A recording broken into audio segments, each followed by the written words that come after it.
Your name and where you're from? My name is Kevin Sipp. I'm from Atlanta, Georgia. Originally from Daytona Beach, Florida. Okay. And what brings you to Planet Deep South? I have been asked by John Jennings to be a part of a couple of conferences in the past, but due to my schedule, I was unable to make it. So I told him I would find a way this time to come to the Planet Deep South conference because it was something I always wanted to come to. My wife and I do a lot of work in the Black Belt South around the history and what we hope the future will be like. And so this was just an ideal conference for me to be a part of, and I'm just excited to be here. And especially this one on Afrofuturism. A lot of my personal artwork, writing, my poetry is all rooted around these issues. Not the one thing, but it's one of the many things that really excites me about creativity these days. Oh, great. And speaking of that, I know in your panel you talked about Afrofuturism, but how would you, define it for yourself personally, Afrofuturism? Wow. See, I don't define it. Okay. That's the thing. I see Afrofuturism, if I could define it in its simplest term, it's realizing that Africans and African descendant people are a part of the future of the world as much as any other cultural group or racial group. And I think a lot of Afrofuturism is about trying to validate one's humanity, which I have issues with because I know I'm human.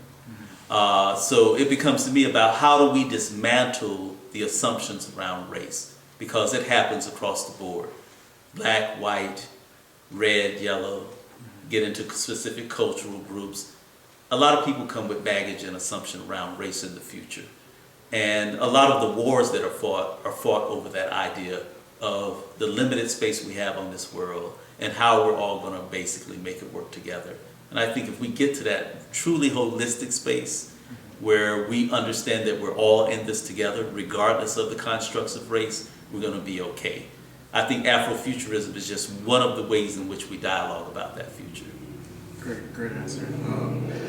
Also, speaking of this, a Pan-African world, what have you, how would a Pan-African world look like? It looks like the world we have.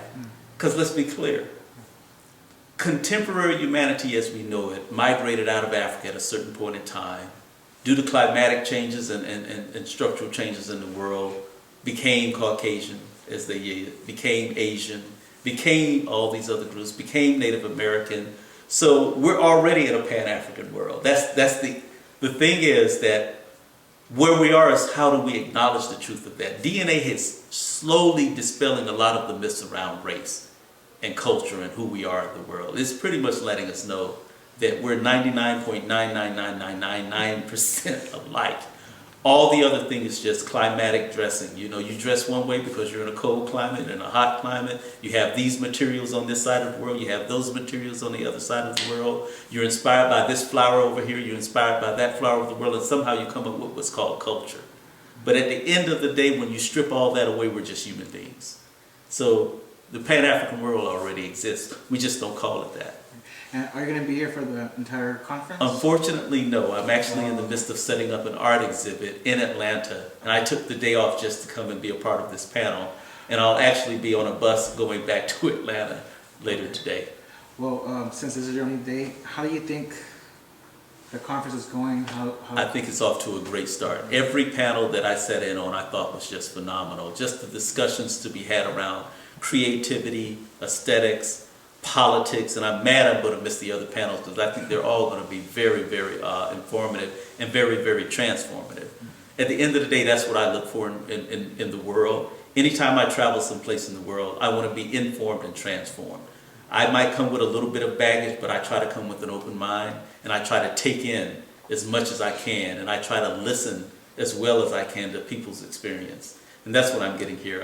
I'm hearing academics I've never heard present before, and it's given me the opportunity to think about how I perceive Afrofuturism and basically how I perceive myself as a being in this world. So I think it's off to a good start. Great. Thank you for participating. I thought your panel was fantastic. Your conversation was mind-blowing, and I think it's going to help me with my own scholarship, and I'm going to be looking up all the stuff you're talking about because it was fast, it was interesting. And believe me, and that's what I love about the world. Like a lot of people that I wanted to talk about just because of time But I mentioned Jeff Mills, who was Underground Resistance is one of the that Toby's mentioned about, this DJ collective out of Detroit. One of the architects of that group is a gentleman by the name of Jeff Mills. I definitely recommend you check it out, his work. He is a Afrofuturist musical pioneer. So, Great. yeah, we could give you names. Thank you. Thank you. Thank you.